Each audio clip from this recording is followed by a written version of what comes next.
What was it like seeing your name on the big screen in the credits of Sarfarosh for the first time? Actually वो role मेरे एक दोस्त को मिला था, मेरा बैचमेट था नेशनल स्कूल ऑफ ड्रामा से।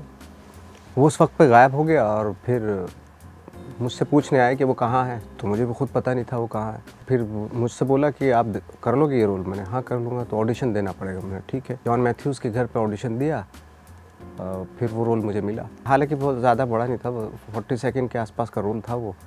और जब स्क्रीन पे देखा तो इतने में देखता वो उड़ ही गया था बहुत फास्ट स्क्रॉलिंग हो रही थी।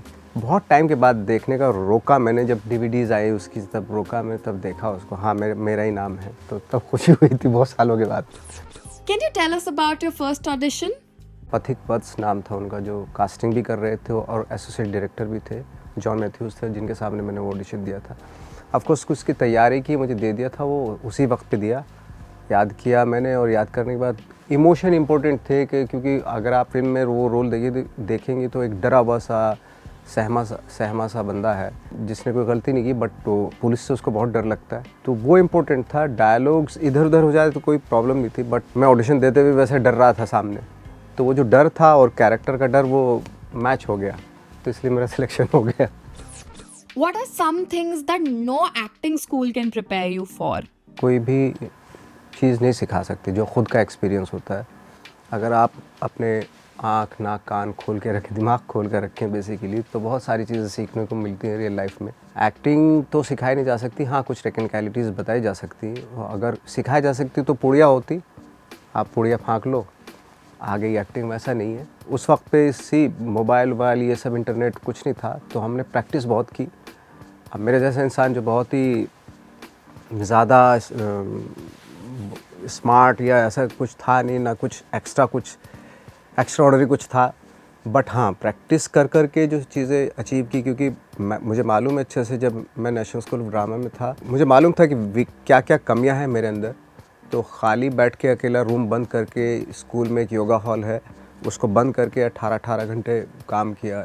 एक जो किरदार मुझे मिला हुआ था उस पर, और मैंने चेंज होते हुए देखी वो चीज़ें। मैं जब शुरू में था और 5-6 दिन के बाद प्रैक्टिस करने के बाद जो उस कैरेक्टर ने जो शेप ली, वो ख़ुद मैं अपनी आंखों के सामने देख रहा था। तो तब से मुझे बिलीव हुआ है कि यार प्रैक्टिस से बहुत कुछ चीज़ें बदली जा सकती हैं।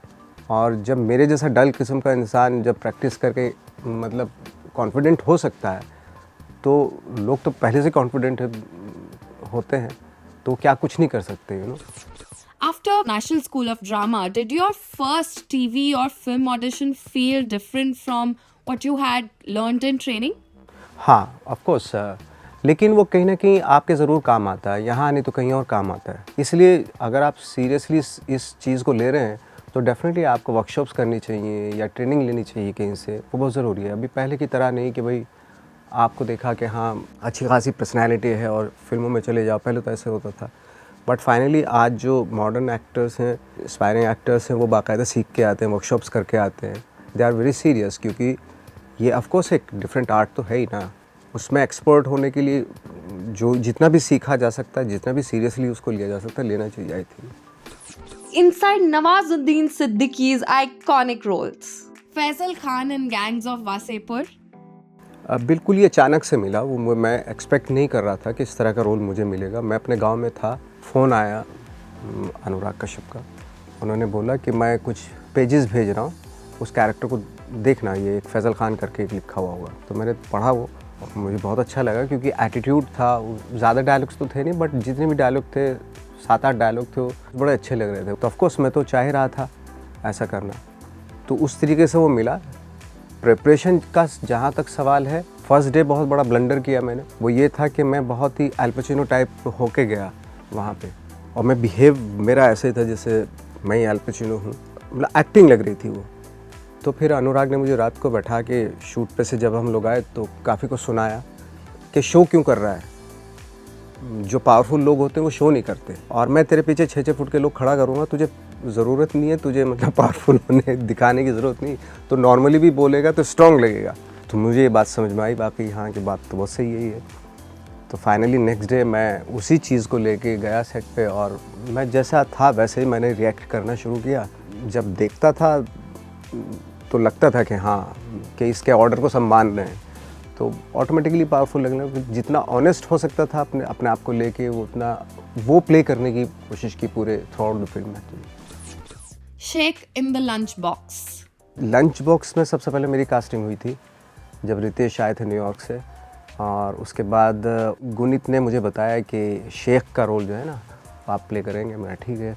प्रिपरेशन के लिए मैं सोच रहा था कि जिस तरीके से मुझे डिस्क्राइब किया गया था वो कैरेक्टर, तो मुझे उसके आसपास का ना मेरा दोस्त याद आया, मेरा एक रूम पार्टनर था। मैंने कहा यार ये बिल्कुल वैसा सा ही लग रहा है मुझे, और उसको मैं बहुत अच्छे से जानता था क्योंकि उसके साथ रहता था मैं। तो मैंने कहा उसी को कॉपी क्यों ना किया जाए, बिल्कुल उसी को उतार देता हूँ मैं। थोड़ा सा तुतला के बोलता है वो, अरे क्या कर रहे हो जनाब आप, ऐसा थोड़ा ही ना होता है। तो इस तरह का मैंने करके किया वो। तो जब वो फिल्म रिलीज़ हुई तो मेरे उस दोस्त ने जिसका मैंने कॉपी किया था, उसने वो फिल्म देखी और मुझे मैसेज किया। तब तक मैं उसके साथ नहीं रह रहा था। उसने मुझे मैसेज किया, I saw lunch box, thank you. इतना था बस वो मुझे। अभी भी कहीं भी मैं मिलता हूँ तो वो बड़ा नाराज़ होता है मुझसे कि आपने मेरे करियर की ऐसी तैसी कर दी। मैंने क्यों, अभी मैं जहाँ भी ऑडिशन देता हूँ जाके वो सब बोलते नवाज़ की कॉपी कर रहा है तू जबकि वो खुद में ही ओरिजिनल में ही ऐसा था एक्चुअली। तो ये बड़ा एक पाप मेरे से हुआ। गणेश गायतोंडे इन सेक्रेड गेम्स। गणेश गायतोंडे का मैं करना नहीं चाह रहा था फ्रेंकली स्पीकिंग। मुझे 1-2 महीने 3 महीने तक कन्विंस किया गया, मैं नहीं करना चाहता क्योंकि मैं ऑलरेडी गैंगस्टर कर चुका था, फैज़ल खान कर चुका था मैं। फाइनली मोटवानी ने और अनुराग कश्यप ने मुझे कन्विंस किया वो करने के लिए कि बिल्कुल अलग करेंगे, जो फैज़ल खान है उसके बिल्कुल अलग है वो।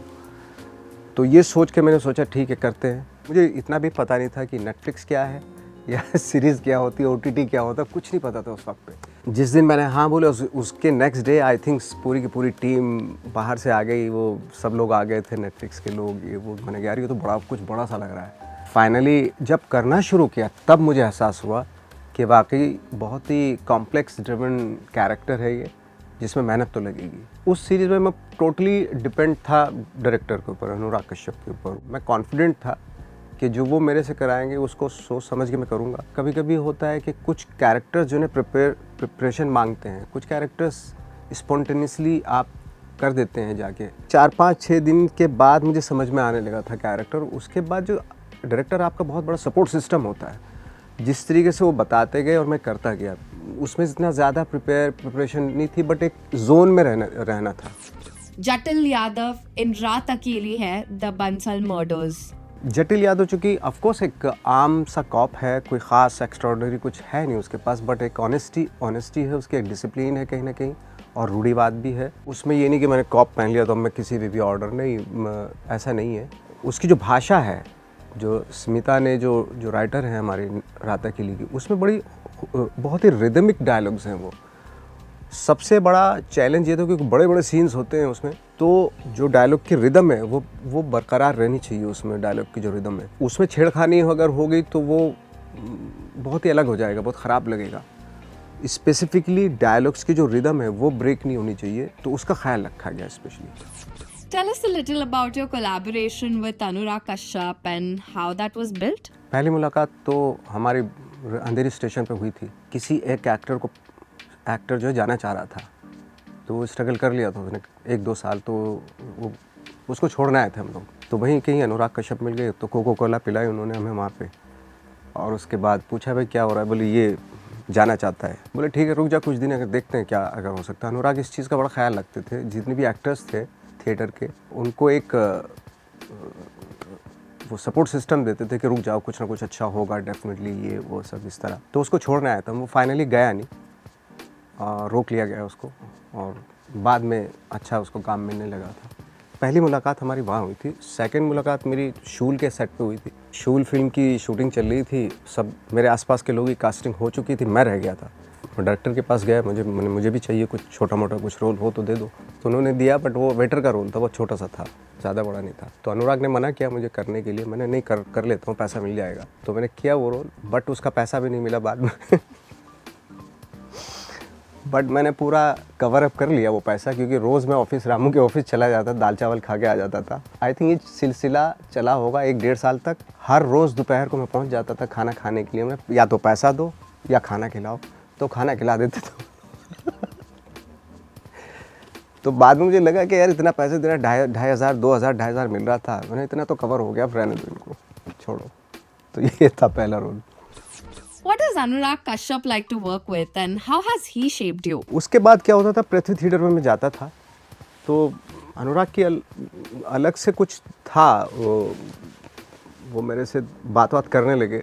इतना कुछ ख़ास मेरा काम देखा भी नहीं था उन्होंने, बट ये ज़रूर बोलते थे, बीच में बहुत सारे एक्टर्स बैठे रहते थे कि इसको मैं बहुत बढ़िया कुछ रोल दूंगा, ये अच्छा एक्टर है, इस तरह। तो मुझे भी कॉन्फिडेंस आता था कि हाँ कि यार कोई आदमी है जो एक ये वादा कर रहा है, लेट्स सी, देखते हैं क्या होता है। बट फाइनली काफ़ी टाइम के बाद फिर जो देव डी में मैंने गाना किया, वो एक उसके लिए बुलाया। फिर ब्लैक फ्राइडे हुई फिल्म, धीरे धीरे एसोसिएशन बढ़ता गया, मिलते रहे, काफ़ी अच्छा दोस्त यारी टाइप हो गई थी।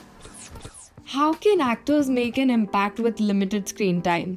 सी स्मॉलर पार्ट में ये होता है कि अगर इंटरेस्टिंग है, आपको लग रहा है कि कुछ इसमें ऐड ऑन किया जा सकता है, बिहेवियर वाइज जितना भी है वो रोल, मैं कहता हूँ अगर डायलॉग्स भी उतने ही हैं, जितने डायलॉग्स उतने ही बोल रहे हैं आप, उसमें कुछ डिफरेंट कुछ एलिमेंट ज़रूर ऐड करना चाहिए ताकि वो स्ट्राइकिंग हो। क्योंकि हज़ारों लाखों की भीड़ में इतने सारे एक्टर्स हैं, उसमें कैसे आप किसी को अपने ऊपर रोक सकते हैं, कैसे अटेंशन गेन कर सकते हैं किसी का, ये एक कमाल की चीज़ होती है आई थिंक। और वो बहुत छोटे रोल में भी किया जा सकता है, मुझे ऐसा लगता है। ब्लैक फ्राइडे में एक सीन था, एक जो इंट्रोगेशन हो रहा था, तो उसके बाद मुझे इमीडिएटली दूसरा सेक्शन था, इंट्रोगेशन का ही सेक्शन था, जिसमें मुझे नेकर पहन के बैठा दिया गया दीवार की तरफ। वो इमीडिएटली हुआ क्योंकि मेरे डायलॉग भी याद नहीं कर पाया मैं, सिर्फ कैमरा इधर घुमाया और दूसरा सीन शुरू हो गया। 7-8 नाम थे, अब्दुल गनी, सत्तार, जाकिर भाई और ये वो सब इस तरह के नाम थे। तो मैंने कैसे याद करूँ यार, मैं नाम याद करने वाला था, इतने में एक्शन भूल गया। वो स्क्रिप्ट मेरे नीचे रखी हुई थी, अब सामने एक्टर है, वो डायलॉग सवाल कर रहे हैं, कौन कौन लोग थे आप लोग? मैंने अब्दुल सत्तार थे, पानी से भीग रहा हूँ मैं, पानी डाला हुआ है मेरे ऊपर, अब्दुल सत्तार, अब्दुल गनी, और एक नाम मैं भूल गया। तो मैं ऐसे बहाना मार के मैंने ऐसे स्क्रिप्ट में देखा और ऐसे कुछ किया मैंने कि जैसे मेरी ज़बान में कुछ पानी से गिर के कोई बाल अटक गया यहाँ पे, तो वो मैं निकालते हुए मैंने वो डायलॉग बोलना शुरू किया। और नर्वसनेस ऐसी इसलिए थी क्योंकि डायलॉग्स याद नहीं थे मेरे, और मैं नीचे भी देख रहा था। अब नीचे क्या हुआ, वो जो मेरा सर पे जो पानी था वो गिर गया स्क्रिप्ट के पेज के ऊपर, वो सारे नाम मिट गए। अब नाम ढूंढ रहा हूँ ऐसे ऐसे क्या क्या नाम थे, बट एनीवे कच्चा पक्का मुझे याद था, मैंने वो बोल दिया। अनुराग ने वो कट नहीं किया बिल्कुल भी, मुझे लगा दोबारा से होगा क्योंकि मेरा नाम तो याद है नहीं, तो बट वही रखा। तो उसमें लोगों को लगा यार my God what an acting, you know, क्या एक्टिंग की है बंदे ने, जबकि वो मैं बहाना कर रहा था डायलॉग याद करने का, इस तरह का कुछ था। मुझे लगता है कि कभी कभी ऐड ऑन भी करनी चाहिए ऐसी, क्योंकि लगे कि कुछ इससे अचानक से हो गया चीज़ें, यू नो, ये करने वाला नहीं था, हो गया इससे अचानक, तो इस तरह की चीज़ें ऐड ऑन करनी चाहिए actor. What advice would you give struggling actors on handling rejection? जब बहुत ही लो टाइम आए तो बहुत ज़्यादा दुखी नहीं होना चाहिए, बहुत हाई टाइम आए जब आपका, उसमें बहुत ज़्यादा खुश नहीं होना चाहिए। तो अपने आप को जितना हो सके बैलेंस करके रखना चाहिए, वो बहुत ज़रूरी है। इसीलिए चीज़ें मिलती गई क्योंकि एक तो ऑफकोर्स हार्ड वर्क तो सभी का होता है, बट अच्छी फिल्में देखना बहुत ज़रूरी है। क्योंकि अब मैं अगर वो सीन की बात करूँ आपसे जो मैं कर रहा था, अनुराग ब्लैक फ्राइडे वाला सीन, मैंने एक फिल्म देखी थी शिंडलर्स लिस्ट, उसमें एक मैकेनिक का रोल था, बहुत छोटा सा रोल है। जब उसकी गन चलाता है वो नहीं चलती, और फिर फैक्ट्री में जाता है जहाँ पे गन बन रही होती है, जो वो गन बनाता है उसको पकड़ के फील्ड में लेके आता है और उसके ऊपर तानता है और मारता है, वो नहीं चलती, वो फिर उस पर चलाता है तो चल जाती है, और फिर उसमें बुलेट डालता है, फिर उसके ऊपर लगा, उसकी जो चीख निकलती है ना, वो जो आई एम श्योर वो बहुत छोटे से रोल के लिए था, लेकिन कोई ग्रेट एक्टर था वो जो जिस तरीके से रोता था, वो जिस तरीके से उसकी चीख, डर था उसका, मैं सब जब ये रोल प्रिपेयर कर रहा था तो मुझे वो सीन याद आया, और उस एक्सट्रीम उस पर पहुंचना चाहिए। जब वो छोटा सा रोल मुझे आज तक याद है, तो इसलिए कहते हैं ना कि रोल कभी छोटा बड़ा नहीं होता, तो कुछ तो मैजिक किया जा सकता है। क्योंकि ये जो सिचुएशन है डर की है, डर रहा हूँ मैं, फाइंड आउट करके देखते हैं, थोड़ा बढ़ के देखते हैं कि किस हद तक मैं डर सकता हूँ, और वहीं से वो आया वो एक्चुअली जो मैंने वो देखा था। तो अच्छी फिल्में देखने से ना, अच्छे एक्टर्स को देखने से ना बहुत कुछ मिलता है एक्चुअली। जो भी मुझसे नए एक्टर्स मिलते हैं, क्या हमेशा ना थोड़ा डिफ़िकल्ट फिल्में देखो, अच्छी फिल्में देखो, क्योंकि वो आपके माइंड को ना प्रोग्रेस की तरफ ले जाती है, बहुत सारी चीज़ें आती हैं। अगर इजी फिल्में देख लो, आपका माइंड में ना कंफर्ट जोन आ जाएगा, जिसमें कुछ मज़े आ गए, मज़ा आ के घर पे चले गए, है ना। बट आप मज़े के लिए नहीं आए ना, आप तो कुछ करने के लिए आए। कुछ करने के लिए थोड़ा तो कुछ आपके कुछ हासिल होना चाहिए ना। जो भी आप 3 घंटे देख रहे हैं, 2 घंटे देख रहे हैं कोई फिल्म, उसमें कुछ रह जानी चाहिए। इस तरह की फिल्म देखनी चाहिए। One piece of advice for young actors? मुझे जो लगता है कि जित कैमरा एक अपॉर्चुनिटी होती है। जब कैमरा होता है, आप जो हो वो हो जाओ। या एक्टिंग न्यूड आर्ट है, आपके दिमाग में जो चल रहा होता है ना वो दिख जाता है, आपको दिखाने की ज़रूरत नहीं है। इस तरीके से कैप्चर करता है आपको कैमरा, क्योंकि हम लाइफ में बहुत इधर उधर की बातें करते हैं, झूठ भी बोलते हैं, सब कुछ होता है। लेकिन जब कैमरा आपके सामने हो ना, तो जितना भी सच हो सकता है आपका या आपके कैरेक्टर का, और वो अपॉर्चुनिटी बोल देनी चाहिए, सच्चा हो जाना चाहिए उस वक्त। One actionable tip for aspiring actors to hone their craft? कुछ एक्सरसाइजेज होती है जो एक्टर्स को मालूम होती है।